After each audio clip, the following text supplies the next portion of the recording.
અમદાવાદ વિમાન દુર્ઘટનામાં આજે પૂર્વ મુખ્યમંત્રી વિજય રૂપાણી સહિત 32 લોકોના ડીએનએ મેચ થયા છે અને 14 લોકોના પરિવારને મૃતદેહ સોંપવામાં આવ્યો છે.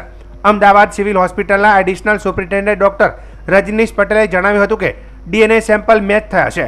પાર્થિવ દેહ પરિવારજનોને સન્માનપૂર્વક સોંપવામાં આવી રહ્યા છે. ઉલ્લેખનીય છે કે દરેક મૃતકના પરિવાર માટે એક અલાયદી ટીમ ફાળવવામાં આવી છે. આ ટીમમાં એક વરિષ્ઠ અધિકારી, પોલીસ કર્મી અને એક પ્રોફેશનલ કાઉન્સિલરનો સમાવેશ થાય છે. અત્યારના બાઇટમાં મારી પાસે 32 ડીએનએ સેમ્પલ મેચ થયેલા છે. એમાંથી 32 લોકોના કુટુંબીજનોનો કોન્ટેક્ટ થયેલો છે. તદુપરાંત 14 લોકોએ એમના સગાઓના મોર્ટલ રિમેન્સ એકત્રિત કરીને લઈ ગયા છે. 14 લોકો પોતાના સગાના મોર્ટલ રિમેન્સ કલેક્ટ કરીને લઈ ગયા છે.